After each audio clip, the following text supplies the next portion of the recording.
E para terminar nosso conteúdo de máquinas, vamos falar sobre motores monofásicos e para aplicações especiais. E vamos começar falando do tipo de motor mais comum das residências, que são os motores de eletrodomésticos. Não estou falando da geladeira, e sim do motor do liquidificador, o mixer, da furadeira. Então esse tipo de motor é um motor que parece com o motor CC, porém funciona com CA. Possivelmente, a abordagem mais simples de modelo de motor que funcione com uma corrente de potência CA monofásica seja usar uma máquina CC e colocá-la a funcionar com uma fonte de tensão CA. Se a polaridade da tensão aplicada no motor CC em derivação ou série for invertida, ambos o sentido do fluxo de campo e o sentido da corrente de armadura irão se inverter. Essa abordagem é prática apenas para motor CC série. Para que o motor CC série funcione efetivamente em CA, as estruturas do estator e dos polos do campo devem ser completamente laminadas, que é para evitar perdas, como todas as máquinas. Quando os polos e o estator são laminados, o motor é frequentemente denominado motor universal, já que ele pode funcionar tanto como uma fonte de tensão CA como CC. Então aqui é o motor CC série, onde eu tenho um enrolamento de campo e de armadura em série aqui, Então a diferença de velocidade para torque, esse aqui é do motor CC série e esse aqui é o motor universal utilizando fonte CA.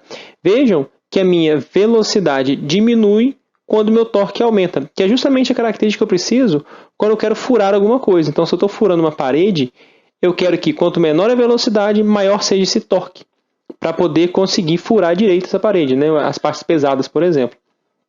A mesma coisa vale para um liquidificador.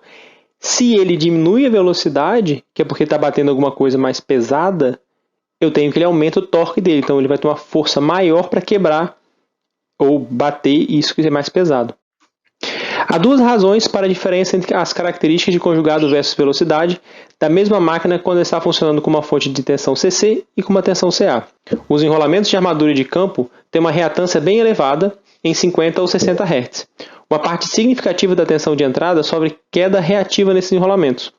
Portanto, para uma dada tensão de entrada, o valor de EA é menor durante o funcionamento em CA do que em CC. Como EA é igual a Kφ-ω/m, o motor será mais lento com corrente alternada do que com corrente contínua, para uma dada corrente de armadura e conjugado induzido. Além disso, a tensão de pico de um sistema CA é raiz de 2 vezes a sua tensão eficaz. Assim, a saturação magnética poderia ocorrer próximo da corrente de pico da máquina. Lembre-se que uma diminuição do fluxo aumenta a velocidade de uma máquina CC, de modo que esse efeito pode compensar parcialmente a diminuição de velocidade causada pelo próprio efeito. Quais as aplicações desses motores universais? Não é adequado para aplicações de velocidade constante, como já falamos. Entretanto, ele é compacto e fornece mais conjugado por ampere do que qualquer outro motor monofásico. Ele é usado quando são importantes um peso bruto e um conjugado elevado. Aplicações típicas desse motor são aspiradores de pó, eletrodomésticos de cozinha, furadeiras elétricas e outros aparelhos portáteis similares, porque ele fornece mais conjugado por ampere do que o motor monofásico. O motor monofásico costuma ser grande, que vamos falar daqui a pouco. E controle de velocidade, como é feito? Assim como no caso do motor CC série, a melhor maneira de controlar a velocidade de um motor universal é variando a tensão eficaz de entrada. Na prática, a tensão média aplicada a esse motor é variada por meio de um circuito de controle de estado sólido, que quando você aperta aquela chavinha lá da furadeira, ele corta um pouco da tensão da fonte para poder entregar menos tensão e assim mudar a velocidade desse motor.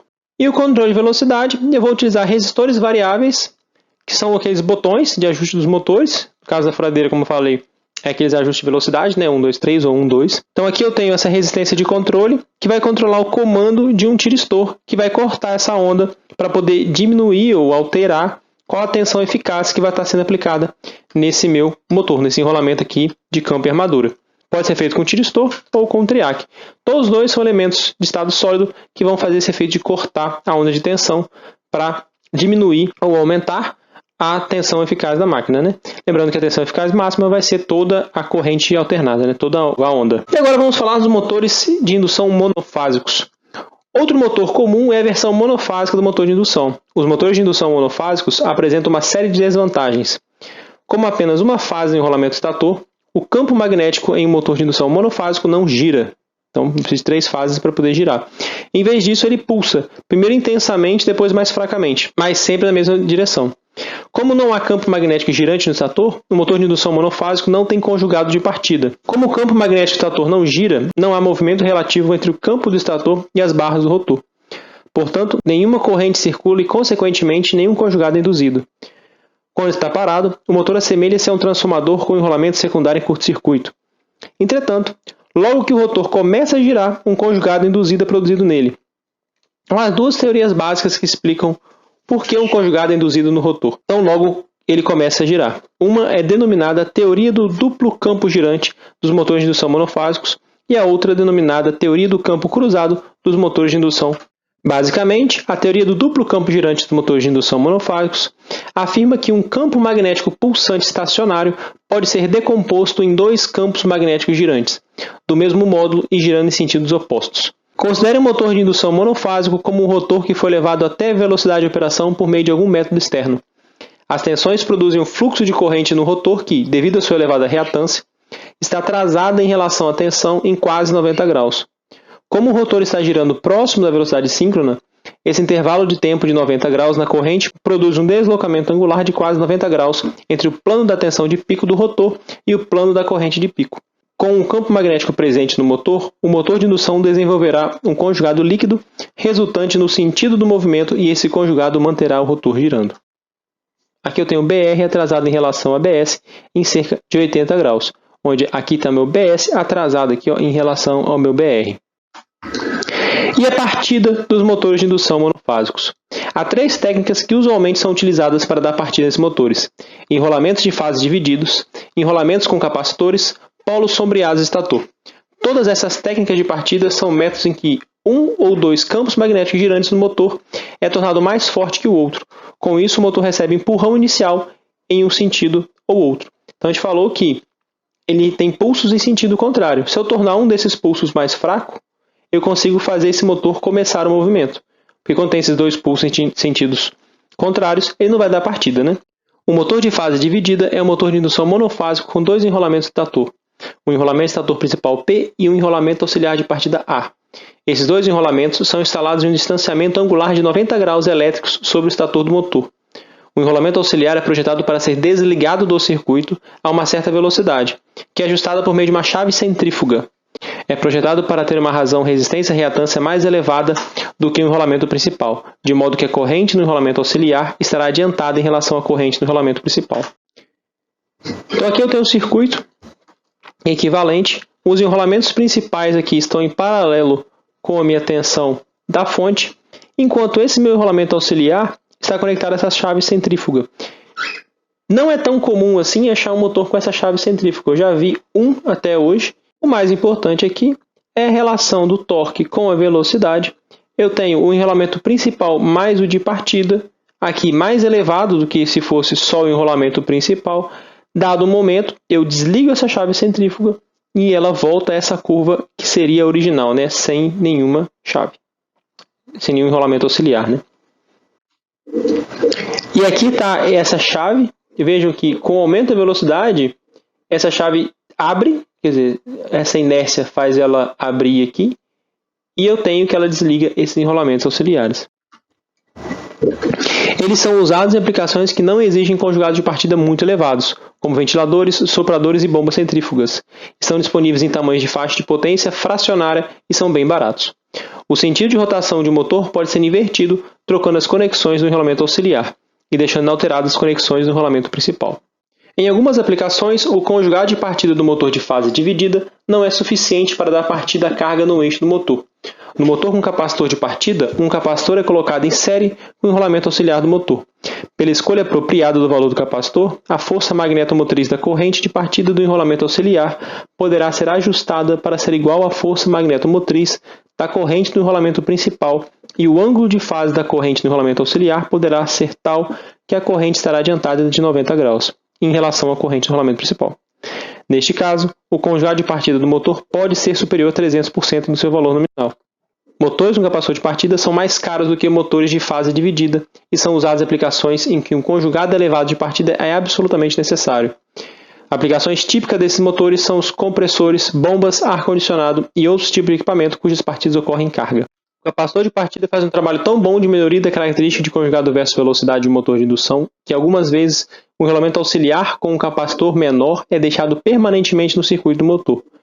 Se o valor do capacitor for escolhido corretamente, esse motor terá um campo magnético girante perfeitamente uniforme para alguma carga específica e ele se comportará exatamente como o motor de indução trifásico naquele ponto. Esse motor é denominado motor com capacitor permanente. Os motores de capacitor permanente são mais simples do que os motores com capacitor de partida, porque a chave de partida não é necessária. Para cargas normais, eles são mais eficientes, tendo um fator de potência mais elevado e um conjugado mais suave do que os motores de indução monofásicos ordinários. Então, os motores monofásicos com capacitor permanente são esses que a gente comumente vê. E quando o motor não dá partida, não é só comprar qualquer capacitor e colocar no motor. Não é assim que ele vai funcionar. Então, existe o capacitor certo para colocar para ele funcionar de maneira correta, né? Apesar que qualquer capacitor que você colocar, ele vai dar partida, mas não vai estar funcionando no seu ponto ótimo. Aqui eu tenho o meu enrolamento principal em paralelo direto com a minha fonte de tensão, e aqui eu tenho o meu enrolamento auxiliar em paralelo também com a minha fonte de tensão, porém com um capacitorzinho aqui junto com esses enrolamentos auxiliares. Vejam que aqui eu tenho toda aquela curva muito parecida com o motor trifásico assíncrono. Entretanto, os motores com capacitor permanente têm um conjugado de partida mais baixo do que os motores com capacitor de partida. Como a corrente de partida é muito maior do que a corrente de carga normal, um capacitor que equilibra as fases com cargas normais deixará essas fases muito desequilibradas nas condições de partida. Se forem necessários, o maior conjugado de partida e a melhor condição de operação, 2 capacitores poderão ser usados com enrolamento auxiliar. Um motor como esse é denominado motor com 2 capacitores. O capacitor de valor mais elevado está presente no circuito apenas durante a partida, quando assegura que as condições de enrolamento principal e do auxiliar sejam aproximadamente equilibradas, permitindo conjugados de partida muito elevados. Inclusive, um ventilador meu que estragou o capacitor, eu troquei o capacitor por um muito maior e ele esquenta exageradamente. Então, não é só colocar qualquer valor de capacitor ali. Outro tipo de motor é o motor de polos sombreados. O motor de indução de polos sombreados é um motor de indução com apenas um enrolamento principal. Em vez de ter um enrolamento auxiliar, ele tem polos salientes e uma parte de cada polo é envolvida com uma bobina em curto-circuito, denominada bobina de sombreamento. Quando o fluxo do polo varia, ele induz uma tensão e uma corrente na bobina de sombreamento que se opõe à variação original de fluxo. Essa oposição retarda as variações de fluxo abaixo da região sombreada das bobinas. Portanto, produz um ligeiro desequilíbrio entre os 2 campos magnéticos opostos girantes. Os polos sombreados produzem menos conjugado de partida do que qualquer outro tipo de sistema de partida para motor de indução. São muito menos eficientes e têm um escorregamento muito maior do que os tipos de motores de indução monofásicos. Esses polos são usados somente em motores muito pequenos, com exigências muito baixas de conjugado de partida. Como os motores de polos sombreados dependem de uma bobina de sombreamento para produzir seu conjugado de partida, não há maneira fácil de inverter o sentido de rotação do motor como esse, que é físico. Aqui temos vários modelos de motores de polos sombreados. Aqui está mais um diagrama, onde tem o sombreamento dos polos, que são essas barrinhas aqui de cobre. Esse tipo de motores são bem utilizados em ventiladorzinhos. Então, a geladeira tem um motor desses no fundo para poder fazer circulação de ar gelado dentro da geladeira. O micro-ondas também tem um motor desse para poder fazer a refrigeração, acredito também, e a circulação de ar dentro do micro-ondas.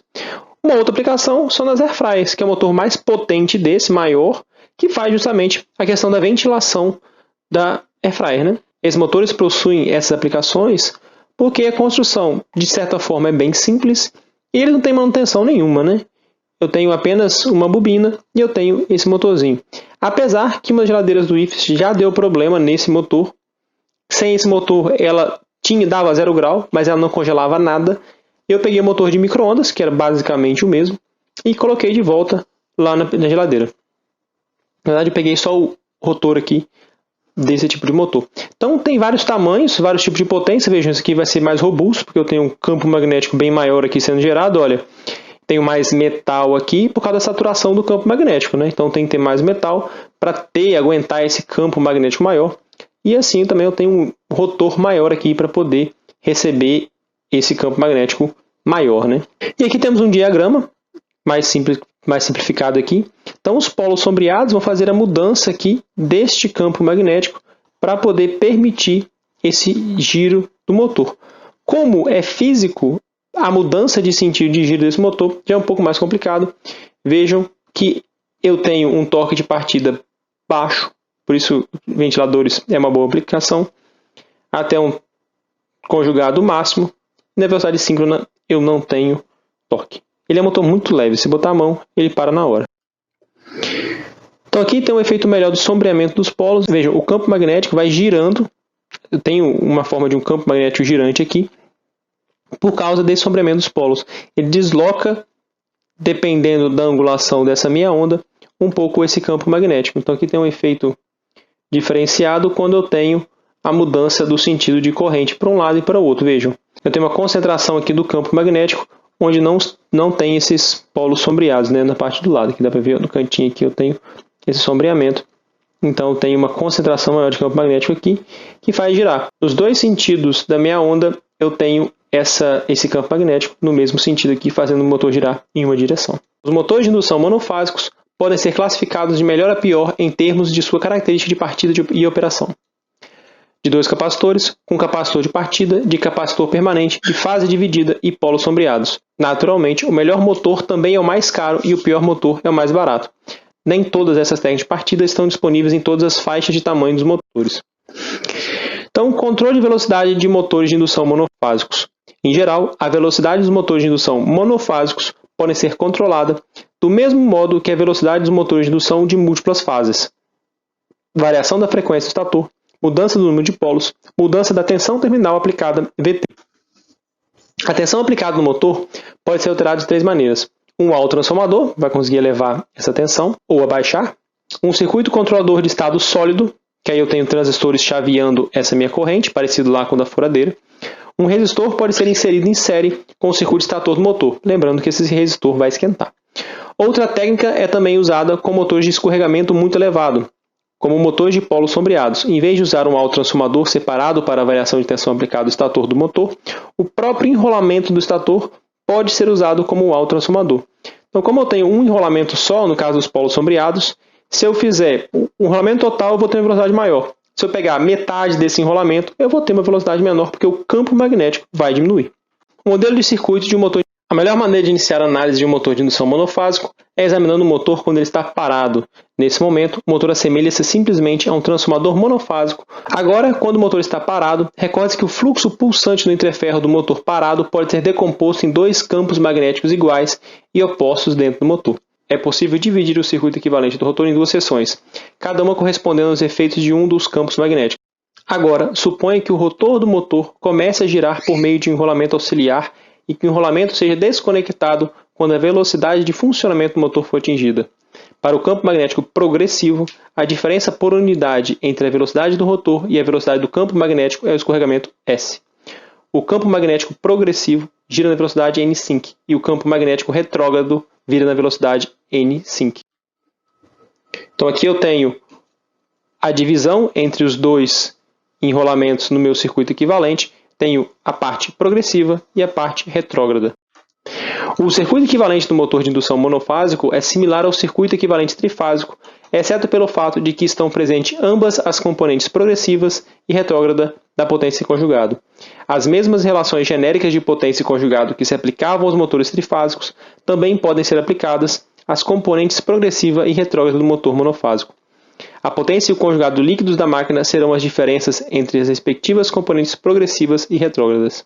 As perdas nos motores são sempre parecidas. Eu tenho a entrada em tensão, primeiro perde o cobre do estator, depois eu tenho o cobre no rotor, as perdas do cobre do rotor, aí eu tenho a minha potência efetiva entrando nesse meu motor, aí eu tenho perdas mecânicas no núcleo e as perdas suplementares, e aí eu tenho a minha potência de saída desse meu motor. E aí vamos falar de alguns outros tipos de motores, começando pelos motores de relutância, que é um motor que usa o conjugado de relutância para o seu funcionamento.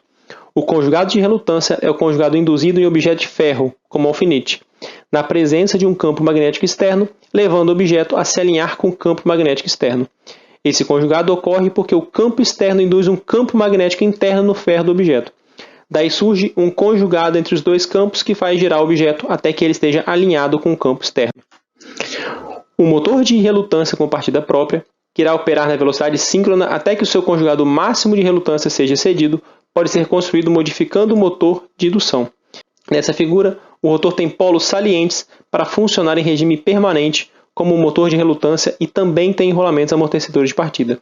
O estator desse motor pode ser de estrutura monofásica ou trifásica. A característica de conjugado versus velocidade desse motor, que é algumas vezes denominado de motor de indução síncrono. E agora o motor de passo. O motor de passo é um tipo especial de motor síncrono que é projetado para gerar um número específico de graus a cada pulso elétrico recebido em sua unidade de controle. Esses motores são usados em muitos sistemas de controle porque a posição de um eixo ou de mecanismos pode ser controlada precisamente com ele. São motores de manipuladores robóticos, impressoras 3D, CNC e por aí vai. Quando eu quero precisão, eu vou usar o motor de passo. Então eu tenho uma unidade de controle que vai fazer o alinhamento do meu eixo com o meu estator. Se uma tensão CC for aplicada à fase A do estator e nenhuma tensão for aplicada às fases B e C, então o conjugado será induzido no rotor, fazendo com que ele se alinhe ao campo magnético BS do estator. Agora, assuma que a fase A é desligada e que uma tensão CC negativa é aplicada à fase C. O novo campo magnético do estator será girado de 60 graus em relação ao campo magnético anterior e o rotor do motor irá girar seguindo. Poderemos facilmente construir um motor de passo com um tamanho de passo menor se aumentarmos o número de polos do motor. Como cada passo a graus elétricos, o número de graus mecânicos deslocado por passo diminui com o aumento do número de polos. Por exemplo, se o motor de passo tiver 8 polos, o ângulo mecânico do eixo do motor irá girar 15 graus a cada passo. Há dois tipos básicos de motores de passo, sendo diferentes apenas na construção do rotor, tipo de ímã permanente e tipo de relutância. O motor de passo do tipo ímã permanente tem um rotor de ímã permanente, ao passo que o motor de passo do tipo relutância tem um rotor ferromagnético que não é um ímã permanente. Em geral, o motor de passo do tipo de ímã permanente pode produzir mais conjugado que o motor de passo do tipo relutância, porque o conjugado do motor de ímã permanente é devido ao campo magnético permanente do rotor e também devido aos efeitos de relutância. Então aqui está a imagem do motor de passo. É o motor que a gente vê nas impressoras 3D, manipuladores robóticos também usam esse. O que vai variar vai ser o tamanho. E aqui eu tenho a construção interna. Vejam que por baixo dessa minha bobina eu tenho vários polos aqui. A intenção é alinhar esses polos com esses polos aqui do meu rotor. Então aqui eu tenho um enrolamento. Não sei se esse motor tem ímã ou não, provavelmente sim, porque esses motores aqui de impressora 3D são com polos permanentes, com ímã permanente. Então por baixo aqui eu tenho um ímã permanente. Então eu vou tentar alinhar este meu rotor com o estator. Vale ressaltar que essas linhas do meu rotor não se alinham perfeitamente com os dentes aqui. Então, se eu tiver 50 dentes aqui, eu vou ter 48 aqui, para justamente, precisamente, ter um desalinhamento entre os polos do meu estator com o rotor, porque eu consigo dar esse espaço. Talvez nessa imagem facilite, eu tenho um conjunto de bobinas e eu não tenho esse alinhamento entre o estator e o rotor. Justamente porque eu quero que essa diferença seja o passo desse meu motor. Então essa diferençazinha, quando ligar uma bobina para outra, eu alinho uma bobina, mas eu desalinho a outra. Então quando eu ligar um conjunto maior de bobinas, eu vou conseguindo dar esses passos por conta desse desalinhamento entre o estator e o rotor. Aqui tem um vídeo no YouTube com animação que talvez seja mais fácil de entender o funcionamento desse tipo de motor. Nos últimos 25 anos, foram desenvolvidos motores pela combinação de um circuito eletrônico de chaveamento de estado sólido e de um pequeno motor especial, muito semelhante ao motor de passo de ímã permanente e que tem um sensor para determinar a posição do rotor. Esses motores são denominados motores CC sem escovas, porque operam com uma fonte de tensão CC, mas não têm comutadores nem escovas. Esse tipo de motor são os motores utilizados em aeromodelismo, tanto drone quanto aviãozinho. Também são os motores de prato de CD, drive CD que não se utilizam mais. Ele pode girar toda a carcaça externa ou só girar o eixo interno aqui. Então esse aqui gira só a parte interna, vejam que está apontado para a parte de dentro e aqui está apontado para a parte de fora. Isso aqui tudo gira. Aí vai depender da aplicação. Então esse motor sem escovas, que é o brushless DC, ele tem o estator e o meu rotor com ímã. Esse aqui é o interno, né? Então eu vou ligar as bobinas para alinhar, por exemplo, o norte com essa daqui. Então alinho desse jeito. Depois eu vou ligar essas bobinas para alinhar aqui. Então eu vou gerar um movimento nesse sentido, parecido com o motor de passo. Só que o motor de passo eu dou passos. Aqui eu vou girando em altas velocidades. Para isso, como cada estágio eu vou ligando um par de bobinas, eu vou alimentar ela com uma corrente ou com uma tensão que se parece trifásico. Eu tenho 3 conjuntos de bobinas, vamos chamar aqui de A, essa linha aqui. de B essa linha aqui e de C essa linha aqui. Então, tenho esses 3 conjuntos de bobinas e eu tenho esses 3 sinais aqui de tensão. Vejam que em um momento uma das minhas fontes vai estar desligada. Justamente se assemelha muito com a minha corrente trifásica alternada. Os componentes básicos de motor CC sem escova são um rotor de ímã permanente, um estator com enrolamentos de 3, 4 ou mais fases, um sensor de posição do rotor, um circuito eletrônico para controlar as fases de enrolamento do estator. O motor CC sem escovas opera pela ativação de uma bobina de estator de cada vez, com uma tensão CC constante. Quando uma bobina é energizada, ela produz um campo magnético estator BS, que por sua vez induz um conjugado no rotor. Isso tende a alinhar o rotor com o campo magnético do estator. A chave do funcionamento do motor CC sem escovas é que ele tem um sensor de posição, de modo que o circuito de controle sabe quando o rotor está quase alinhado com o campo magnético do estator. Nesse momento, a bobina A é desligada e a bobina B é ligada, fazendo com que o rotor volte a ter novamente um conjugado anti-horário e continue a girar. A eletrônica do circuito de controle pode ser usada para controlar a velocidade e o sentido de rotação do motor. Nesses motores é utilizado o ESC, que é o controlador de velocidade do motor sem escovas. Então ele gera essa onda trifásica e faz a leitura de onde está a posição do rotor, justamente para sempre manter um torque melhor possível, né?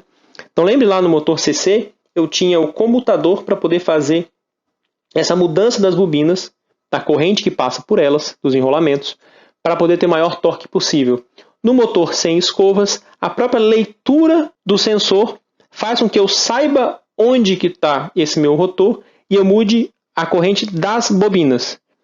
Então lá no motor CC a corrente era contínua sempre, né? Eu mudava o sentido pelo comutador. Aqui, como eu sei a posição do rotor, eu mudo em qual bobina eu vou aplicar essa corrente para poder seguir esse meu rotor, para poder ele girar bem rápido. São motores que têm uma velocidade altíssima. Os motores CC sem escovas estão disponíveis apenas em tamanhos pequenos, em torno de 20 watts, apresentando diversas vantagens nessa faixa de potência disponível. Algumas das vantagens principais são relativamente alta eficiência, longa vida e elevada confiabilidade, manutenção mínima ou inexistente, ruído de radiofrequência muito baixo quando comparado com o motor CC com escovas, velocidades muito elevadas são possíveis, acima de 50.000 RPM. Então, por serem pequenos e serem rápidos, são utilizados em aeromodelismo.